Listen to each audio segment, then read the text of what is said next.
नमस्कार, समृद्ध नेपाल कार्यक्रममा तपाईलाई स्वागत छ। समृद्ध नेपाल, सुखी नेपाली यो सरकारको मूल लक्ष्य हो र हामी सबैको राष्ट्रिय आकांक्षा पनि हो। संविधानमा समेत समाजवाद उन्मुख समृद्धि र सामाजिक न्यायसहितको समृद्धिको सङ्कल्प गरिएको छ र यो कार्यक्रम मार्फत हामी समृद्ध नेपाल, सुखी नेपालीका विभिन्न आयामहरूबारे चर्चा गर्ने गर्छौँ। हामी अहिले समृद्धिको कुरा गरिरहेका छौँ। नेपालको समृद्धिलाई संविधानबाट नै समाजवाद उन्मुख समृद्धि वा सामाजिक न्यायसहितको समृद्धि भनेर परिभाषित गरिएको छ। समृद्धि कसरी हासिल गर्ने भन्नेमा राज्यको नीति निर्देशित हुन्छ। त्यसै अन्तर्गत देशको परराष्ट्र नीति पनि निर्देशित हुन्छ। परराष्ट्र नीतिका आधारमा विश्व व्यवस्था, क्षेत्रीय सहयोग, आर्थिक कूटनीति, द्विपक्षीय सम्बन्ध, बहुपक्षीय सहयोगका आधारमा फरक फरक कार्यनीतिहरू तय गरिन्छ। त्यसैले परराष्ट्र नीति हाम्रो राष्ट्रिय अवस्था र नीतिको विस्तारित रूप हो। सरकारले पहिलो पटक एकीकृत रूपमा परराष्ट्र नीति सार्वजनिक गरेको छ। परराष्ट्र नीतिमा विभिन्न मार्गदर्शक सिद्धान्त र मान्यताहरू उल्लेख गरिएको छ। स्वतन्त्र र सन्तुलित परराष्ट्र नीति र प्रभावकारी आर्थिक कूटनीतिको माध्यमबाट आर्थिक विकास र समृद्धि हासिल गर्ने लक्ष्य राखिएको परराष्ट्र नीतिबारे आजको श्रृङ्खला केन्द्रित हुनेछ।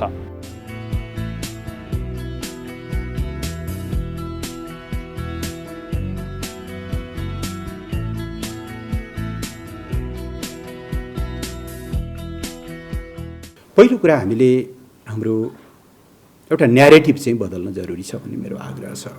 त्यो न्यारेटिभ के छ भन्दाखेरि नेपाल सानो देश, नेपाल कमजोर देश, नेपाल भूपरिवेष्टित देश, नेपाल पछाडि परेको देश, यसले कहाँ इक्वल फुटिङमा सम्बन्धहरू कायम गर्न सक्छ र कहाँ त्यस्तो गर्ने आँट गर्नुहुन्छ र यसले कता कता हामीभित्र हामी कमजोर छौँ। त्यस भएर हामीले हाम्रा नेसनालिटीहरूमा, हाम्रो सोभरेन्टीमा, हाम्रो अन्य कतिपय कुराहरूमा चाहिँ कम्प्रोमाइज गर्नुपर्छ भन्ने घुमाउरो पाराले म सम्झिन्छु। एकजना रेनाउन्ड व्यक्ति पार्लियामेन्टमा रहनुभएका, अहिले म नाम लिन चाहन्न, उहाँले एउटा कुरा विचार ल्याउनुभयो। नेपाल कहाँ स्वतन्त्र देश हो र? यो त के अरे ट्रिटी रेस्ट्रिक्टेड कन्ट्री हो। ट्रिटीले नै यसको सोभरेन्टीलाई चाहिँ रेस्ट्रिक्ट गरेका छ, अर्थात् हाम्रो सार्वभौम सत्ता खण्डित छ भन्ने खालका। र जब हामी अलिकति समस्याहरू त हुन्छन्, छिमेकीहरूको बिचमा समस्याहरू हुन्छन्, परका मित्रहरूसँग पनि समस्याहरू हुन्छन्। त्यस्तो हुँदाखेरि चाहिँ निरन्तर हामीलाई के इन्जेक्ट गर्ने कोसिस बेला मौकामा हुने गरेको देख्छु भनेदेखि तिमीहरू कमजोर हो, ठुला कुरा नगर। ठुला कुरा भनेर नेपालको कुनै ग्लोबल या रिजनल एम्बिसन त छैन। हामीले त हितका कुरा गर्ने हो। हितका कुरा गर्दा तिमीहरू हितका कुरा गर्ने भन्ने ढङ्गले चाहिँ अलिकति राष्ट्रिय मनोबल कमजोर गर्ने खालको एउटा यो प्रवृत्ति म देख्छु, जसलाई हामीले बदल्न जरुरी छ। हामी यो सरकार आइसकेपछि एउटा एक किसिमले त्यसलाई हामीले चाहिँ मन्त्र जस्तै बनायौँ। Amity with all, enmity with none. सबैसँग मित्रता, कसैसँग छैन शत्रुता भन्ने कुरालाई चाहिँ हामीले मन्त्र जस्तो बनायौँ। हेर्दा एउटा शब्द अथवा वाक्यांश जस्तो देखिए पनि यसको अर्थ छ। त्यो अर्थ के हो भनेदेखि अब संसारमा पोलिटिकल सिस्टमका हिसाबले पनि भिन्न भिन्न सिस्टमहरू छन्, स्ट्रेन्थका हिसाबले पनि भिन्न भिन्न स्ट्रेन्थ भएका देशहरू छन्, अलायन्सको हिसाबले पनि भिन्न भिन्न अलायन्सहरू छन्। तर हामी हाम्रा सम्बन्धहरू निर्धारण गरिरहँदा, नीतिहरू तर्जुमा गरिरहँदाखेरि चाहिँ पर्टिकुलर आइडियोलोजीलाई, पर्टिकुलर पोलिटिकल सिस्टमलाई, पर्टिकुलर एउटा चाहिँ उसलाई आधार बनाएर ती अमुक देशहरू हाम्रा अलिक टाढाका हुन् अथवा इभन होस्टाइल देशहरू हुन् अनि यस्ता मात्रै हाम्रा मित्रहरू हुन् भनेर जान्छौँ कि इस्युमा चाहिँ सहमति असहमति हुनसक्छ, तर सबै हामी बराबर हुन् अथवा सबै हाम्रा मित्रहरू हुन् भन्दा हामीले मेजर एउटा फोकस गरेर गरेको कुरा भनेको चाहिँ हामी सबै बराबर हुन् भनेर त्यो कुरालाई चाहिँ हामीले एकदमै जोड गरेका छौँ। सरकारले पहिलो पटक एकीकृत रूपमा नयाँ परराष्ट्र नीति सार्वजनिक गरेको छ। नेपालको स्वतन्त्रता, सार्वभौमसत्ता, भौगोलिक अखण्डता, स्वाधीनता र राष्ट्रिय सुरक्षाका साथै एकतालाई अक्षुण्ण राख्दै सबल, समुन्नत, शान्तिपूर्ण र प्रतिष्ठित राष्ट्र निर्माणको दूरदृष्टिका साथ सरकारले परराष्ट्र नीति सार्वजनिक गरेको हो। मुलुक भन्ने बित्तिकै सबभन्दा पहिलो त नागरिकको चाहिँ ऊ हुन्छ, पहिचान हुन्छ। त्यसको सही पहिचान, त्यसको उन्नतिको लागि, संरक्षणको लागि जुन एउटा आधार खडा हुन्छ, अब त्यो एउटा नागरिक। दोस्रो भूभाग, जुन भूभागको अखण्डतामा राष्ट्रलाई चाहिँ चिनाउँछ, त्यसमा त्यो अपरिवर्तनीय छ, त्यसको अखण्डता, त्यसको संरक्षण र सुधार। तेस्रो पक्ष छ प्राकृतिक सम्पदा, आफ्नो भूभागले ओगटेको प्राकृतिक सम्पदाको हक, हित, प्रवर्धन र स्वामित्वलाई सुनिश्चित गर्ने। मैले कूटनीति अभ्यासको सुरुवातदेखि नै आफूले बुझेको कुराहरू चाहिँ यी परराष्ट्र नीतिको चाहिँ मूल मन्त्र भनौँ या मूल आधारहरू यिनै हुन्। त्यो हिसाबबाट हेर्दाखेरि नेपालको इतिहासमा परराष्ट्र नीतिको चाहिँ सुरुवात भनेको पृथ्वीनारायण शाहको दिव्य उपदेशमा दुई ढुङ्गाको तरुल। अब त्यो बेलामा त्यो उमेरको व्यक्तिले आएर यो कुराको पहिचान गरेर त्यसलाई चाहिँ नि मूल मन्त्रको रूपमा प्रतिपादन गरेपछि भावी पुस्ताले त्यसलाई चाहिँ अंगीकार गरेको कुनै न कुनै रूपमा वास्तविक आधार त्यही हो। परराष्ट्र नीतिको बारेमा कुरा गर्दाखेरि पृथ्वीनारायण शाहबाट सुरु भएर चाहिँ नि अब भारतको साम्राज्यको अन्त्यको हाराहारीमा नेपालमा पनि प्रजातन्त्रको लागि अभियान सुरु भयो। त्यसपछि को चरण त्यो बेलासम्म चाहिँ नि पृथ्वीनारायण शाहदेखि अब जङ्गबहादुरको त्यो बेलासम्म को नीतिमा चाहिँ एक प्रकारले हेर्ने हो भने साम्राज्यबाट लुकेर हुन्छ, छिपेर हुन्छ, रिजाएर हुन्छ, आफ्नो स्वामित्व कायम गर्ने र चाहिँ एक प्रकारले हेर्दाखेरि चाहिँ नेपालको अस्तित्वलाई जोगाएर राख्ने। अब विस्तारवादको नीति अन्त्य भयो।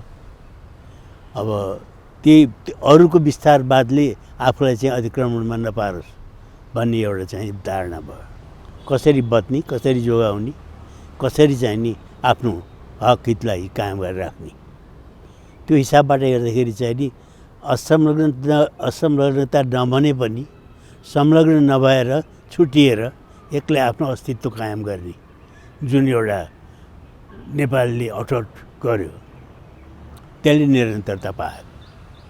अब त्यही कुरो चाहिँ नि अब सुगौली सन्धिदेखि लिएर 1950सम्म, 1950देखि लिएर नेपालको जनयुद्धको समाप्तिपछि र राजतन्त्रको अन्त्यपछि अर्को चरण आयो। त्यसपछि अहिले हामी नयाँ चरणमा प्रवेश गर्दैछौँ। यो सबै ठाउँमा सबै अवधिमा त हेर्दाखेरि के देखिन्छ भन्नुहुन्छ भने आफू कसरी बच्ने, कसरी अतिक्रमणबाट जोगिने, अरूको प्रभावमा कसरी नपर्ने, यही कुराले चाहिँ नि परराष्ट्र नीतिको चाहिँ मूलमन्त्रको रूपमा रहेर आयो। तर म यसमा के देख्छु भन्नुहुन्छ भने अहिलेसम्म भएका गतिविधिहरूको अध्ययन गरेर हाम्रो चाहिँ र आफ्नोपन मात्र होइन बाह्य जगतमा भएका परिवर्तनहरूलाई पनि सँगालेर एक प्रकारले नयाँ दृष्टिकोण चाहिँ अपनाउन प्रयत्न गरेको देखिन्छ। मूल मन्त्र त हेर्नुहोस्, मैले सुरुमा भनेको जस्तै नेपालको हक हित र सुरक्षाको केन्द्रबिन्दु नै चाहिँ अब आफ्नो मुलुकको परराष्ट्र नीतिको मूल मन्त्र हो। त्यो देखिन्छ, त्यो झल्किन्छ पनि। त्यो हामीले चाहिँ अपनाउँदै आएका नीतिहरूको अनुकरण गरेर कुन ठाउँमा पुगेको छौँ र कुन सुदृष्टि कहाँ सुधार ल्याउनुपर्छ भन्ने कुराहरूलाई सम्बोधन गर्न लागेको देखिन्छ। स्वतन्त्र र सन्तुलित परराष्ट्र नीतिको सञ्चालनबाट सार्वभौमिक समानता, पारस्परिक लाभ र सम्मानमा आधारित बाह्य सम्बन्ध सुदृढ गर्दै समग्र राष्ट्रिय हित प्रवर्धन गर्ने लक्ष्यका साथ नेपालको परराष्ट्र नीति 2077 तय गरिएको छ।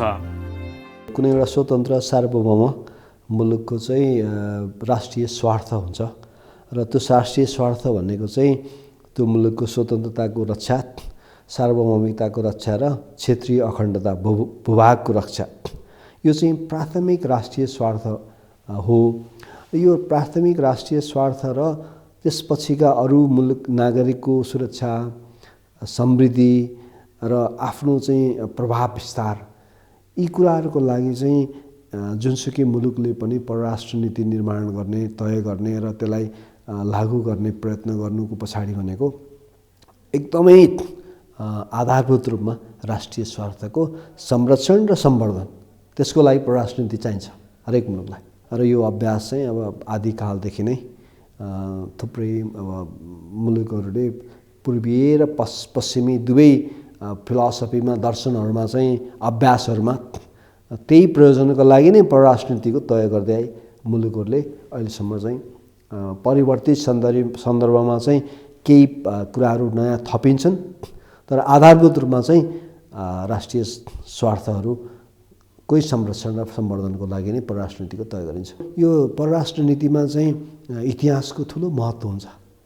इतिहासमा यो मुलुक निर्माणमा, यो मुलुकको पहिचानमा कसले के कति भूमिका खेले, तिनीहरूलाई चाहिँ ओनरसिप लिने, उनीहरूलाई चाहिँ अपनत्व ग्रहण गर्ने, त्यो चाहिँ मुलुक राज्यको सबभन्दा ठुलो कर्तव्य हो।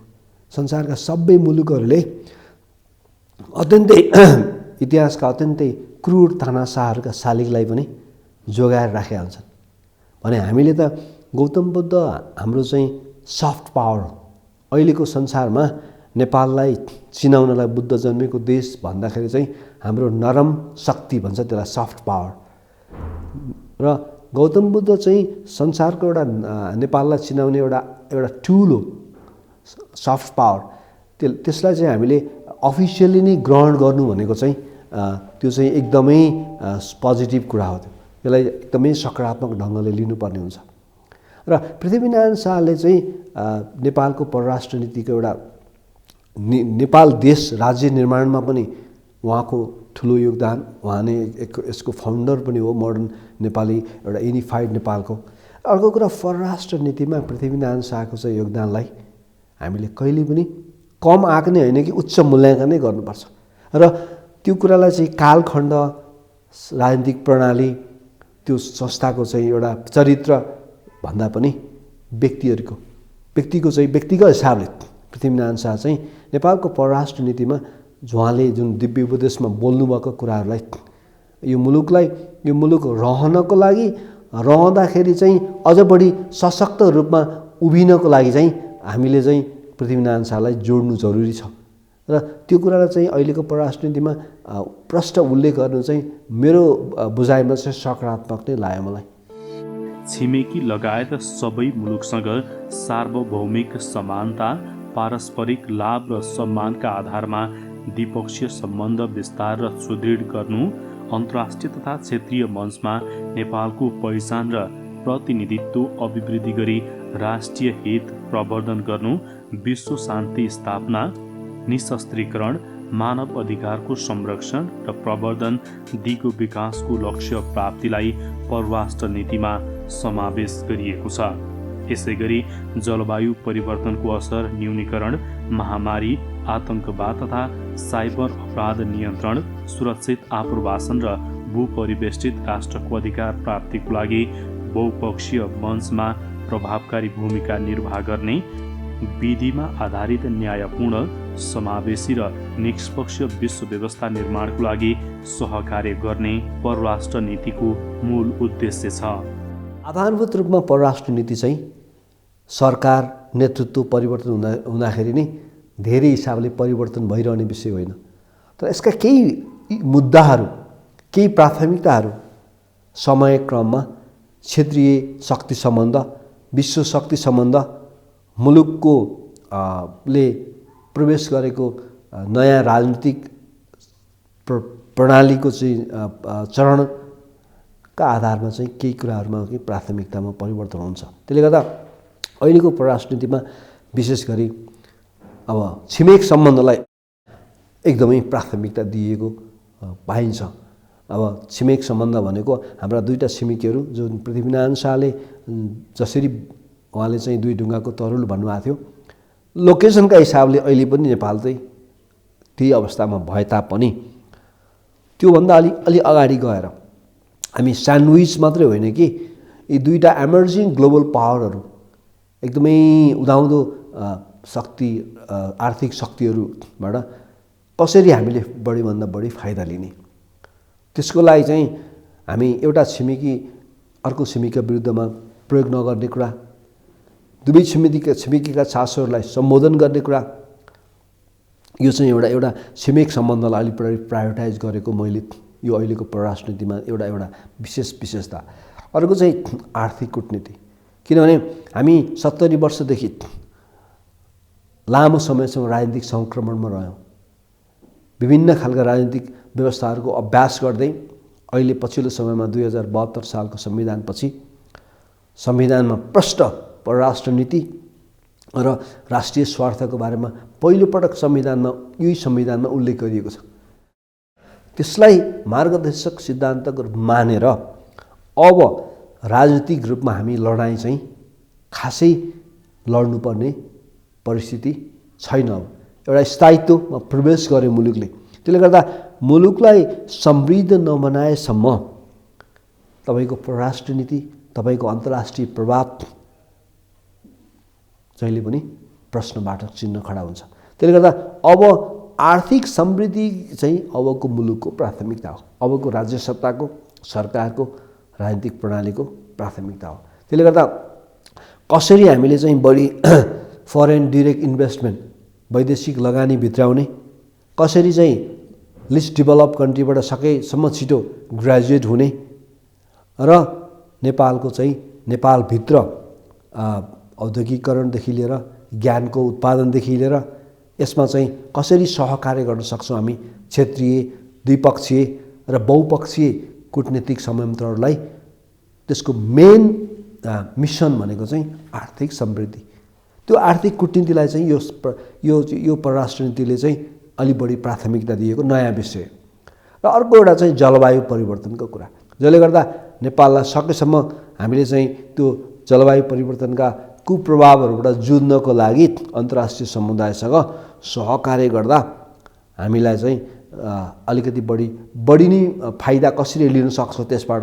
त्यसकारण यो चाहिँ बेसिक एकदमै समकालीन नयाँ इस्युजहरूमा प्राथमिकताका साथ यो परराष्ट्र नीतिले ल्याएका नयाँ विशेषताहरू। आर्थिक कूटनीतिको सञ्चालनद्वारा मुलुकको आर्थिक सामाजिक रूपान्तरणमा योगदान, विदेशमा पेसा व्यवसाय र रोजगारीमा संलग्न नेपाली समुदायको हित संरक्षण, नेपालको विशिष्ट प्राकृतिक सौन्दर्य, मौलिक एवं समृद्ध सभ्यता संस्कृति, जीवन पद्धति, विविधता, चिन्तनधारा, कला, भाषा, साहित्य र खेलकुदको माध्यमबाट नेपालको सफ्ट पावर प्रवर्धनलाई पनि नीतिले विशेष प्राथमिकता दिएको छ। पञ्चशीलमा आधारित सन्तुलित परराष्ट्र नीति कायम गर्दै छिमेकी राष्ट्रहरूसँग राजनैतिक, आर्थिक तथा सांस्कृतिक सम्बन्ध सुदृढ बनाउने, सार्वभौमसत्ता, स्वतन्त्रता, भौगोलिक अखण्डता, राष्ट्रिय हित र स्वाभिमानको आधारमा अन्तर्राष्ट्रिय सम्बन्ध अघि बढाउँदै राष्ट्रिय हितको रक्षा गर्ने सरकारको घोषित नीतिअनुसार विश्वका 168 देशसँग कूटनैतिक सम्बन्ध कायम गरिएको परराष्ट्र नीतिमा उल्लेख छ। नयाँ परराष्ट्र नीतिमा छिमेकी लगायत सबै राष्ट्रसँग सार्वभौमिक समानता, पारस्परिक सम्मान र लाभका आधारमा द्विपक्षीय सम्बन्ध विस्तार र सुदृढ गर्ने, सहयोग र सहकार्यका माध्यमबाट नेपालको समग्र राष्ट्रिय हितको प्रवर्धन गर्ने उल्लेख छ। त्यस्तै सिमानाको सुरक्षा र व्यवस्थापन, ऐतिहासिक सन्धि सम्झौता, तथ्य र प्रमाणका आधारमा कूटनीतिक र शान्तिपूर्ण माध्यमबाट सीमा समस्याको समाधान गर्ने उल्लेख छ। परराष्ट्र नीतिको मैले हेर्दाखेरि चाहिँ नि 3टा रिङ भन्छु म त्यसलाई। 3टा घेरा छ। पहिलो घेराको केन्द्रबिन्दु त आफू भयो, त्यसको हक हित संरक्षण नै मूल जिम्मेवारी नागरिकहरूको हो। त्यसपछि निकट छिमेकीहरू भन्दाखेरि चीन र भारत आउँछ। त्यसपछि विश्वका शक्ति केन्द्रहरू जसको प्रतिभा विश्वव्यापी रूपमा छ तिनीहरूसँग पनि सम्बन्ध सुधार्न पर्यो, फाइदा लिनु पर्यो, जोगिनु पर्यो, होइन, सहयोग गर्नु पर्यो। हाम्रो छिमेकीहरूको सम्बन्धमा गुनासो आफ्नो ठाउँमा छ, त्यसलाई सम्बोधन गर्ने जुन चाहिँ एउटा प्रक्रियामा सुनिश्चितता हुनुपर्ने हो, त्यसमा चाहिँ नेपालको आन्तरिक राजनैतिक परिवर्तनहरूले गर्दाखेरि चाहिँ नि त्यसले उही रूपमा निरन्तरता पाएन। कसैले गुनासो गर्दाखेरि चाहिँ बिस्तारै बोल्ने, कसैले गुनासो चर्को आवाजमा बोल्ने, या कसैले चाहिँ यसलाई सम्बोधनै नगर्ने। यो 1950 पछि चाहिँ भएको उसमा चाहिँ दुईवटा पाटो रहेछ हेर्नुहोस्।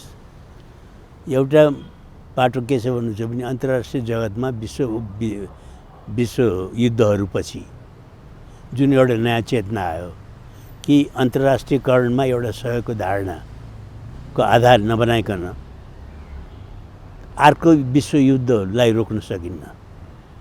त्यसको लागि जुन संरचना, सैद्धान्तिक संरचना, मानवीय संरचना, आर्थिक संरचना, प्राविधिक संरचना, यी सबै कुराहरूलाई सम्बोधन गर्नको लागि संयुक्त राष्ट्र सङ्घदेखि लिएर ननलाइन कन्फरेन्सदेखि लिएर विभिन्न सङ्गठन र संरचनाहरूको माध्यमबाट परिवर्तनलाई चाहिँ सम्बोधन गरियो। हुँदाखेरि हरेक पुस्ताले नयाँ आयामको सुरुवात गरेको छ। त्यही प्रक्रियामा परराष्ट्र नीतिको सही व्याख्या गर्नको लागि चाहिँ धेरै जमर्को भएको हो। अहिले आएको प्रतिवेदन यो अन्तिम हो, तर योभन्दा अगाडि पनि विज्ञको समूहहरूलाई परराष्ट्र मन्त्रालयले जिम्मा सरकारले, नेपाल सरकारले जिम्मा दिएर केही प्रतिवेदनहरू पहिले पनि आएका थिए। यो अहिले अन्तिम चरणमा चाहिँ अहिले जुन कुरो आएको छ त्यसमा त्यसको दुईटै पक्ष देखिन्छ। सही पक्षको निरन्तरता, नयाँ पक्षहरूमा चाहिँ नेपालको अवधारणा, जस्तो वातावरणको कुरा छ, नयाँ कुराहरू आएको छ, जुन नयाँ चुनौती आएको छ त्यसलाई पनि सम्बोधन गर्ने प्रयत्न गरिएको छ। साथै द्विपक्षीय सन्धि सम्झौतालाई राष्ट्रिय हित अनुकूल हुने गरी पुनरावलोकन तथा परिमार्जन गर्ने र आवश्यकताअनुसार नयाँ सन्धि सम्झौता गर्ने, विगतमा भएका द्विपक्षीय त्रिपक्षीय सन्धि सम्झौताहरूलाई राष्ट्रिय हित अनुकूल हुने गरी सार्वभौमिक समानता, पारस्परिक सम्मान र लाभका आधारमा समय अनुकूल पुनरावलोकन र परिमार्जन गर्ने पनि परराष्ट्र नीतिमा उल्लेख छ।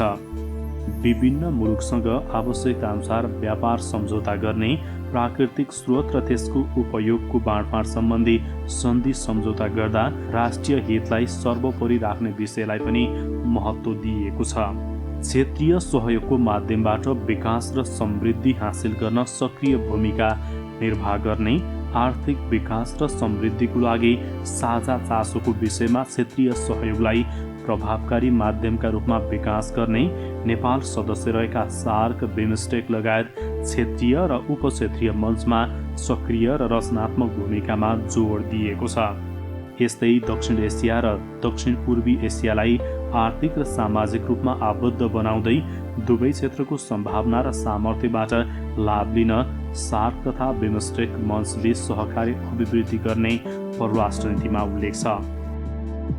विकास सहायता परिचालन तथा वैदेशिक लगानी, निर्यात, व्यापार र पर्यटन प्रवर्धन लगायत क्षेत्रमा प्रभावकारी आर्थिक कूटनीतिको सञ्चालनद्वारा राष्ट्रको आर्थिक विकास र समृद्धिमा योगदान पुर्याउने, लगानी र पर्यटन प्रवर्धन, निर्यात विस्तार र आयात व्यवस्थापन गर्दै राष्ट्रिय अर्थतन्त्रको विकासमा सघाउने परराष्ट्र नीतिमा उल्लेख छ।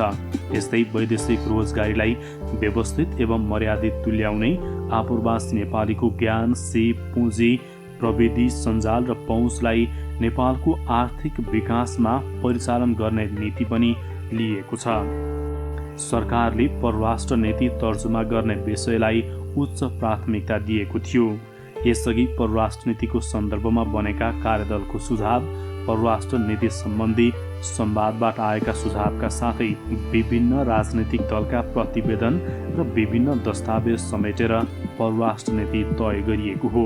जलवायु परिवर्तन लगायतका इमर्जिङ मुद्दाहरूमा चाहिँ अब नेपाल खालि ब्याक बेन्चर मात्रै होइन, एउटा जस्ट लिसनर मात्रै होइन, हाम्रो निम्ति त बिस्तारै बिस्तारै यो त एक्जिस्टेन्सनल थ्रेड जस्तै बन्न थालिसक्यो। यदि अस्ति हिन्दकोश हिमालयको अध्ययन रिपोर्ट सार्वजनिक भए जस्तै भएर यो शताब्दी अन्त हुँदासम्म चाहिँ विश्वमा 3 डिग्री सेल्सियसभन्दा बढी तापक्रम बढ्ने हो भने हिमालयमा त्यसको असर 5 डिग्रीभन्दा माथि पर्छ। 5 डिग्रीभन्दा बढी तापक्रम यदि हिमालयले फेस गर्ने हो भने 2/3 भन्दा बढी हिउँहरू चाहिँ पग्लेर सिद्धिन्छ। त्यसका क्याटास्ट्रोफीहरू हामी इमेजिन गर्न सक्छौँ। त्यस कारणले यस्ता मुद्दाहरूमा चाहिँ हामीले अलिकति इनिसिएट लिनुपर्छ। हामीले हाम्रो सफ्ट पावरलाई बढाउनुपर्छ। त्यही प्रयोजनका लागि हामीले चाहिँ सगरमाथा संवाद नामको एउटा पर्मानेन्ट फोरम स्थापना गरेका हौँ। अब हामीले गत अप्रिलमा क्लाइमेट चेन्ज, माउन्टेन्स र फ्युचर अफ ह्युम्यानिटी भनेर एउटा ग्लोबल कन्फरेन्स गर्ने योजना बनाएका थियौँ। साह्रै ठुलो उत्साहपूर्ण रेस्पोन्स पनि थियो। अनफर्चुनेटली कोभिडले हामीलाई त्यस्तो गर्न दिएन। तैपनि अब ग्लासगोमा हुने अर्को वर्ष हुने COP26 भन्दा अगाडि हामी त्यो गर्ने तयारीमै छौँ। अब परिस्थितिले अलाउ गरेसम्म यस्ता कुराहरू मार्फत हामी अलिकति हाम्रा यस्ता मुद्दाहरूमा हाम्रा विचारहरू पनि सेयर गर्ने र यो ढङ्गको एउटा एलायन्स पनि बनाउने र नीतिमा अलिकति इन्टरभेन्सन पनि हामी गर्न चाहन्छौँ। यस्ता केही प्रश्नहरू छन्। त्यसो भएर हामी यो हाम्रो परराष्ट्र नीतिभित्र हाम्रो यी मुद्दाहरूको चाहिँ स्थापना पनि हाम्रो चाहिँ एउटा महत्त्वपूर्ण पाटो छ। सबैसँग मित्रता, कसैसँग छैन शत्रुता भन्ने वाक्यलाई परराष्ट्र सम्बन्धको मन्त्र बनाइएको छ। परराष्ट्र नीति हाम्रो बाह्य सम्बन्ध सञ्चालनको मूल नीति हो। प्रभावकारी आर्थिक कूटनीतिको माध्यमबाट देशको आर्थिक विकास र समृद्धिमा पनि योगदान पुग्नेछ। आजको लागि समृद्ध नेपाल कार्यक्रमको समय सकिएको छ। यो कार्यक्रम तपाईँ नेपाल टेलिभिजनको वेबसाइट nepaltvonline.com का साथै अन्य सामाजिक सञ्जालमा पनि हेर्न सक्नेछ। आजको लागि समृद्ध नेपाल कार्यक्रमबाट हामी सबैलाई बिदा दिनुहोस्। नमस्कार।